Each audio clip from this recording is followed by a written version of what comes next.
Hello, my name is Nancy, and this is Maplewood Homestead. If this is your first time joining us, welcome. In today's video, what I'd like to discuss is the process of decision making on the homestead and how difficult it can be sometimes. But even more so, and what we're dealing with at the moment, is when you make a decision, feel like you solved a problem, and then you have to pivot when new situations arise. So come on, I'm going to tell you about what's going on with us and what our next steps are.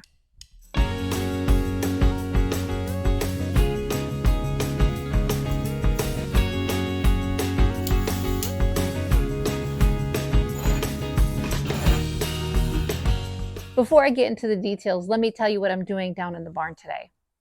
Today is deep clean day. Yeah, it's not enough that we got it in our house. We also have it in the barn. I do it twice a year, and this is getting the barn ready for winter. You see, we deep litter over the winter months. And then when spring comes, the whole family gets together and we take all of the hay that accumulates in the barn, complete with manure and everything else, and it goes out and covers our garden beds. When I go to plant, all I do is I pull back the hay and plant directly into the ground. It has worked wonderfully. The hay is a great cover, and it comes equipped with its own fertilizer. It doesn't get much better than that. So, in essence, my spring garden starts here today.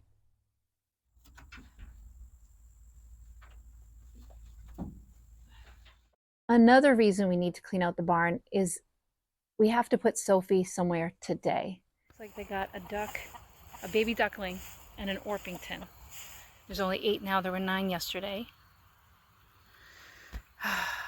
We're going to have to let Sophie in. Sophie, we're going to have to trust you. It's time for you to come in. Can you do it? This is not Fox. This is Sophie plucking tail feathers. This is what she does. She terrorizes them. What am I supposed to do?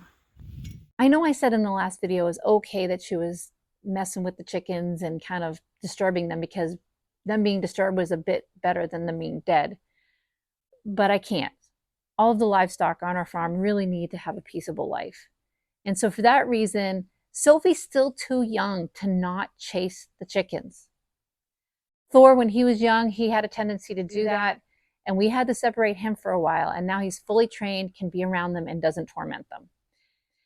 So we still have to do that with Sophie. Yesterday, after talking to my friend Cindy and having a conversation with my husband, we also decided we need to figure out, does Sophie encourage Thor to do his job, or is she a distraction for him to do his job as the livestock guardian? There's only one way to find out, and that's to separate them. Thor, you have to do your job or she's going to have to go. You got to influence her, big guy. You're the boss, remember? The boss of the barnyard. Come on, dude. And to kind of force Thor to take back his job and to be on guard, and for Sophie to just spend some time getting acclimated to being around the chickens. So the fence that she shares with the barnyard, she'll be able to see the chickens, but she won't be able to chase them. So that'll help her to continue to be conditioned to having them around.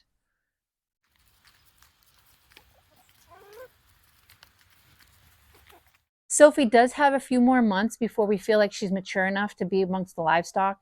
And at that point, we're going to have to watch her and see what kind of influence she has over Thor, and if she's going to, in fact, be a good livestock guardian dog as well. We really need to figure out what's going on. And the only way to do that is to keep them separate. It makes me sad, but at the same time, it's a decision that has to be made. So we can't make the decision right away. We're going to have to wait and see. But I thought we had this all figured out, and it's so frustrating. But again, that's life on the homestead. She is super cute, and she's super friendly. Oh, baby girl. I know she's my girl. So, we'll keep you updated. Decisions are not always easy.